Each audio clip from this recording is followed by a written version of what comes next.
You're standing in the TV aisle right now, or maybe you've got 15 browser tabs open comparing specs, and your brain is melting because every single TV is screaming different technology names at you. LED, OLED, QLED, Neo QLED, Mini LED, and you're thinking they're all just fancy ways to say the same thing, right? Wrong. Dead wrong. And that mistake is about to cost you anywhere from $800 to $3,000 on a screen that'll either blow your mind for the next decade or make you want to throw your remote through it by month 6. I've watched thousands of people make the same catastrophic error, and it always starts the same way.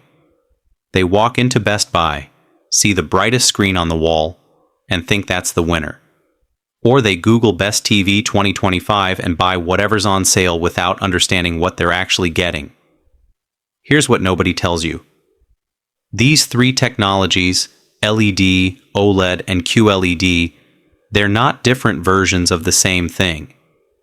They're completely different animals solving completely different problems, and the one that's perfect for your neighbor might be a disaster in your living room. But the TV industry doesn't want you to know this, because confusion sells units. If you understood what you were actually buying, half the TVs in that store would never leave the shelf. Let me tell you about my friend Mike. Smart guy, does his research, reads reviews. He spent $2,000 on what the internet called the best OLED TV of 2024. Brought it home, set it up in his living room that has massive windows facing west. And within 3 days, he was squinting at a dim, washed-out screen every afternoon. Meanwhile, his buddy bought a QLED for $1,200, same room setup, and it looked phenomenal in broad daylight. Mike made the classic mistake. He bought the technology everyone worships without asking if it actually fits his life, and now he's stuck with a gorgeous TV that only looks good after sunset. The thing is, there's no such thing as the best TV technology. There's only the best one for your specific situation, and figuring that out requires understanding what's actually happening inside these screens. So let's cut through the marketing garbage and talk about what these things really are. LED TVs, and yeah, I know they call them LED, but they're technically LCD with LED backlighting. These are the workhorses. Think of them as the reliable sedan of the TV world. They've been around forever, they're affordable, they get bright, and they work in basically any room. Here's how they function. You've got a liquid crystal display panel in front, and behind it there's a big sheet of LED lights pushing brightness through. Those crystals twist and turn to let more or less light through, creating your picture. Simple, effective, and cheap to manufacture. The problem, and there's always a problem, is that backlight is always on.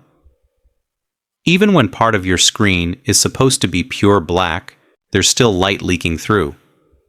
It's like trying to create darkness by holding your hand over a flashlight. You can dim it, but you can't turn it completely off. This is why LED TVs have terrible black levels. You're watching a movie with a dark scene, and instead of deep inky blacks, you're seeing dark gray. And once you notice it, you can't unsee it. But here's where LED TVs actually shine, and I mean literally. Brightness. These things can pump out serious lumens. If your living room is flooded with natural light, if you've got windows everywhere and you refuse to close the blinds like some kind of vampire, an LED TV will cut through that glare. You can watch sports at 2 in the afternoon with the sun blasting directly on your screen and still see every detail. They're also ridiculously cheap now. You can grab a decent 55-inch LED TV for under $400 during sales.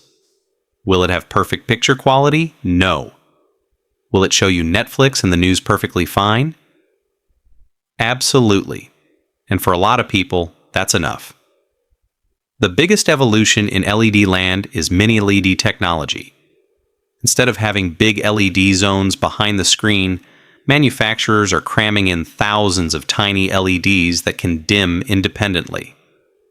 This gives you way better contrast and almost OLED-like black levels in some cases. Brands like TCL and Hisense are using mini LED to create budget TVs that punch way above their weight class.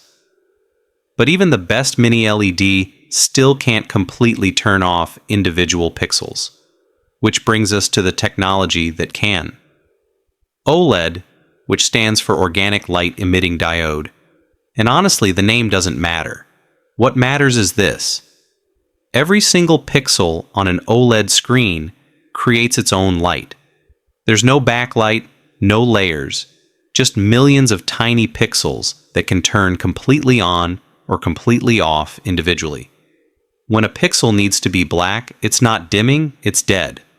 Gone. Absolute void. This is why OLED blacks look like you're staring into the depths of space. I remember the first time I saw a proper OLED displaying a night scene. The edge of the TV literally disappeared. I couldn't tell where the screen ended and the wall began, because the black areas were producing zero light. It's trippy, it's beautiful, and it's why movie enthusiasts lose their minds over OLED. The contrast is infinite, because you're going from complete darkness to full brightness on a pixel-by-pixel level. Colors look more vibrant because they're not fighting against a backlight bleeding through. Motion handling is buttery smooth because pixels respond instantly. And viewing angles are perfect. You can watch from the side of the room and the picture looks exactly the same as dead center. So why doesn't everyone just buy OLED? Because it has some very real drawbacks that the sales guy probably won't mention until after you've swiped your card. First, brightness. OLEDs simply cannot get as bright as LED or QLED screens. The organic materials that make them work degrade when pushed too hard, so manufacturers limit peak brightness to protect the panel. In a dark room, this doesn't matter. In a bright room, you're going to notice. That's what happened to Mike. His OLED looked incredible at night, but got murdered by afternoon sun. Second, burn-in. This is the elephant in the room that OLED manufacturers really don't want to talk about. If you leave a static image on the screen for extended periods, like a news ticker, a video game HUD, or a channel logo, that image can permanently ghost into the panel.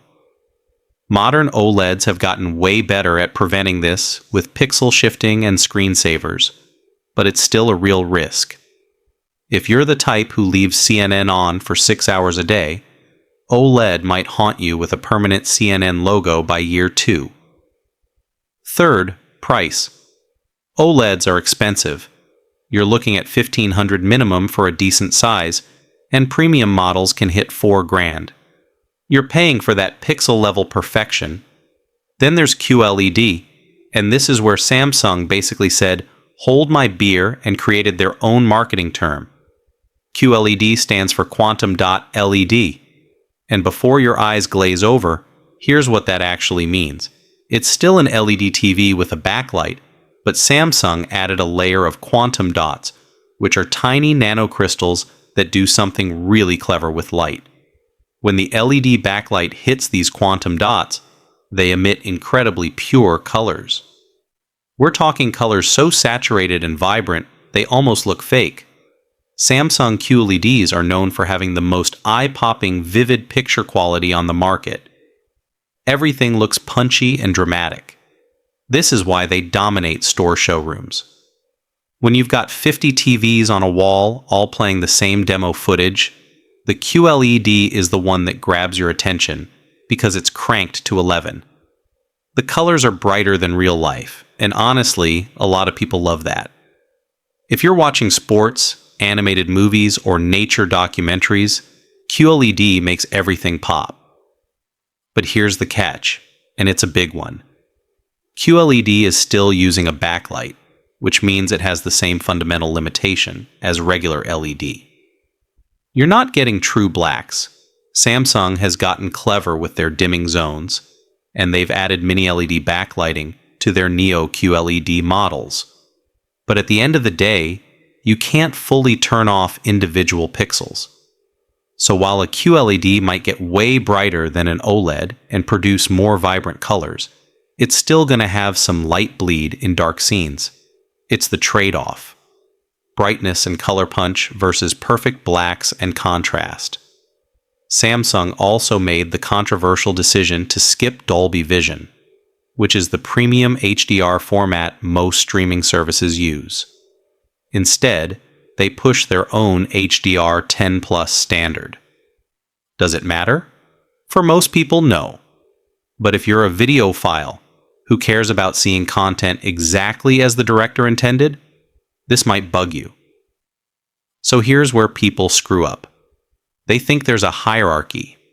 They think OLED is automatically better than QLED, which is better than LED, and that's just not how it works. Your room matters more than the technology. Let me break down the actual decision you need to make. If your TV room is bright, if you've got big windows, if you watch during the day, if you love vibrant, punchy colors, and you're watching lots of sports or HDR content, QLED is probably your move. You want that brightness, you want that pop, and you don't want to be squinting at a dim screen when the sun's out. The Samsung QN90 series, or even the Hisense U8N, will give you incredible performance without breaking the bank. If your room is dark or you have control over the lighting, if you're a movie person who cares about black levels and contrast, if you want the most cinematic experience possible and you're not worried about burn-in because you're not leaving static images up, OLED is going to blow your mind. The LG C4 or Sony A95L will make every movie feel like an event. If you're on a budget, if you need something reliable that just works, if you're not obsessed with perfect picture quality and you just want a big screen for Netflix and cable, a good LED or mini LED will serve you perfectly fine. TCL 6 series, Hisense U7N, even some of the budget Samsung models will give you solid performance for $600. Here's what the stores don't want you to know. The most expensive TV isn't always the best TV for you. I've seen people drop $3,000 on an OLED for their bright living room and then cover their windows with blackout curtains just to make it work. That's insane. Buy the TV that fits your life, not the one that wins spec sheet battles. And here's another secret. The picture quality difference between a good QLED and a good OLED is way smaller than the price difference suggests. Yeah, the OLED has better blacks. But if you're watching in a bright room, you won't even notice. The QLED will look better because it's actually bright enough to overcome the glare. This is why demo rooms exist. Go to a store, find the lighting section where they actually have different room setups, and look at these TVs in conditions that match your home. Don't trust the showroom wall where everything's cranked to maximum brightness under fluorescent lights. The other mistake people make is future-proofing based on technology instead of features. They think OLED is newer, so it must be more future-proof. Wrong. What matters is HDMI 2.1 support for gaming, solid smart TV platform that gets updates, good warranty, and brand reliability. I've seen 5-year-old QLEDs still going strong and 2-year-old OLEDs with burn-in. Technology doesn't determine longevity, build quality, and usage patterns do. If you're a gamer, that changes everything. Both OLED and high-end QLED now support 120 Hz refresh rates, variable refresh rate, and auto low latency mode.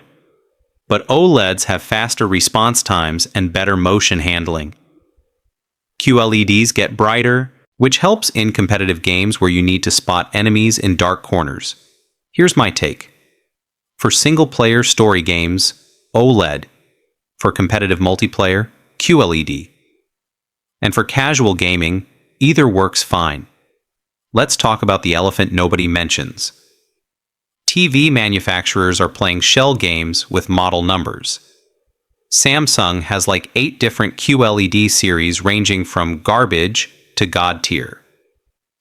LG has budget LEDs that they barely advertise because they want you buying OLED. The name on the box doesn't guarantee anything. You need to look at the actual series. Samsung's Q60 series, even though it says QLED, is basically a regular LED with quantum dots slapped on. It's not bad, but it's not competing with their Q90 series. LG's OLED B series is their entry level. It's still OLED, so the blacks are perfect, but brightness and processing aren't as good as the C or G series. This is intentional confusion. They want you to see QLED or OLED and assume you're getting premium when you might be getting the budget version. Always check reviews for the specific model number, not just the brand and technology type. And here's something that'll blow your mind. Some of the best TV values in 2025 aren't from the brands you expect. Hisense and TCL have been absolutely killing it with mini LED technology. The Hisense U8N has over 2,000 dimming zones and gets brighter than most QLEDs for literally half the price. The TCL QM8 does similar magic. Are they perfect? No. Build quality isn't quite Samsung level, and quality control can be hit or miss. But if you get a good unit, and most people do, you're getting 90% of the performance for 50% of the cost. That's the kind of value that makes sense. Meanwhile, Sony's sitting over there charging a premium for their processing. And yeah, their picture processing is genuinely better. But is it worth an extra $1,000? For most people, no. The final thing nobody tells you is that the smart TV platform matters almost as much as the panel. You can have the most gorgeous OLED in the world, but if the interface is laggy, if apps crash, if updates break things, you're going to hate using it. LG's WebOS is clean and fast. Samsung's Tizen is pretty good, but has ads. Sony uses Google TV, which is feature-rich but can be cluttered. TCL and Hisense usually run Roku or Google TV. Honestly, a lot of people just plug in an Apple TV or Roku anyway, so maybe this doesn't matter. But if you're planning to use the built-in apps, test the interface before buying. Seriously, go to the store and actually navigate through menus. See if it feels responsive or if there's lag. This is something you'll interact with every single day. So here's my final advice after watching thousands of people make this decision. Stop trying to buy the best TV and start trying to buy your TV. OLED isn't better than QLED. QLED isn't better than LED. They're different tools for different jobs. Match the technology to your room, your usage, and your budget. Don't let a salesperson upsell you into features you don't need. Don't buy OLED for a bright room. Don't buy a budget LED when you care about movie quality. And definitely don't spend $3,000 without understanding exactly what you're getting and whether it actually solves your specific problem. Here's something else that matters way more than people think. Warranty and return policy. Seriously. If you're buying OLED, get the extended warranty that covers burn-in. Some manufacturers include it, others make you pay extra, and some specifically exclude burn-in from coverage. Read the fine print before you buy, because discovering your $3,000 TV has a permanent CNN logo ghosted into it and the warranty doesn't cover, it will make you want to scream into the void. For QLED and LED, standard warranties are usually fine, but if you're going budget with brands like TCL or Hisense, definitely buy from a retailer with a solid return policy. Costco is phenomenal for this. Their return window is generous, and they'll take back a TV with basically no questions asked if you're not happy. Best Buy is decent, but more strict. Amazon can be a nightmare if you get a defective panel. because returning a 75-inch TV in the original packaging is like trying to fold a fitted sheet while angry. And let's talk about when to actually buy. Black Friday and Super Bowl season are obviously huge for TV deals, but here's the insider trick. New models drop in spring, which means last year's models get clearance priced in March and April. You can snag a 2024 flagship for the price of a 2025 mid-ranger. Is it missing some features? Maybe. Does it matter? Probably not. The difference between last year's OLED and this year's is usually negligible unless you're a spec sheet obsessive. I watched someone save $1,800 buying a floor model LG C3 in April instead of waiting for the C4. Same gorgeous picture, same perfect blacks, just missing some minor processing improvements most people would never notice. One more reality check about size. Bigger isn't always better, and this is where people really mess up their viewing experience.